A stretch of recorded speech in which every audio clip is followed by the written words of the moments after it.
here, which some good wins, but also some off the court Very stuff.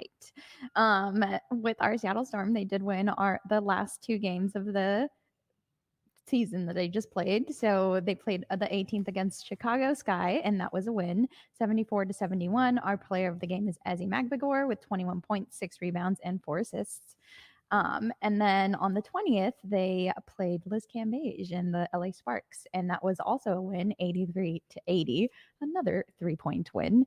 Our player of the game for that game is Brianna Stewart with 28 points, 7 rebounds, and 2 assists. And Brianna looked perfect that game. She came out assertive. She was strong.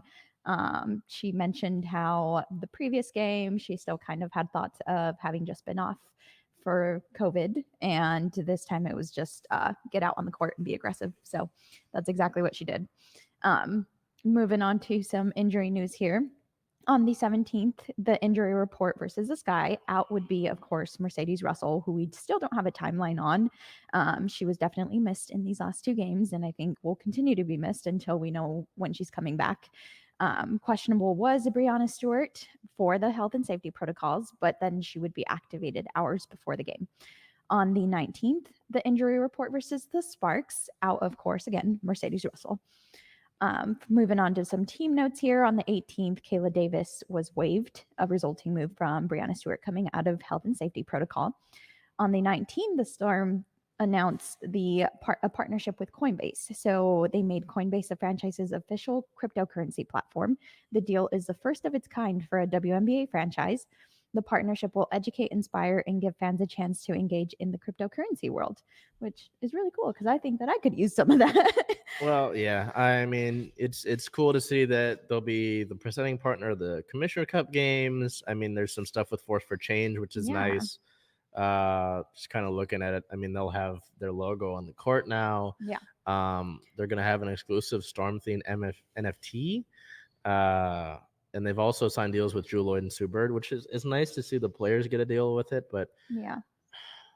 I might get ragged on for this, but I don't really care for the cryptocurrency stuff. Maybe I'm in the past, but I don't know. As long as the investment is in the women's sports, that's solid to see. That's true. But I don't know. What do you think about it?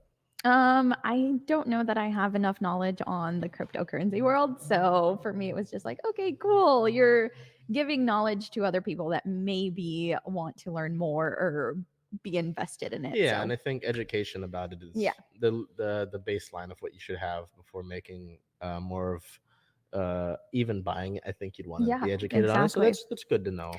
And just like you said, investment in women in general, the Storm announced the city's first center for basketball performance. The center will serve as the dedicated practice facility for the WNBA Seattle Storm. Its design will both celebrate the Storm's success in Seattle and allow the franchise to expand its efforts to grow opportunities for female athletes and youth in the city. It's a 50,000 square foot parcel in Seattle's Inner Bay neighborhood. The design will include 2 side-by-side basketball courts, the Storm Team Center with locker rooms, a lounge, and a nutrition center for the players, and strength and conditioning training spaces. The facility will include room for diagnostics and physical therapy, as well as the franchise's business offices. Construction is expected to begin in spring of 2023 and be completed in time for training camp ahead of the 2024 WNBA season. This was exciting. We did ask Coach Quinn about this during that LA game, and she is excited about the opportunity for this to maybe influence free agency.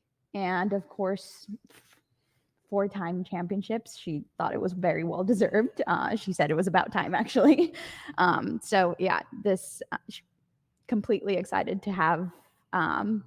She was excited to have an office as well that she could have an extra change of clothes in because she says she never leaves. So, yeah, just exciting in general for the city. Well, it's interesting too because this is something that actually had been talked about several months ago.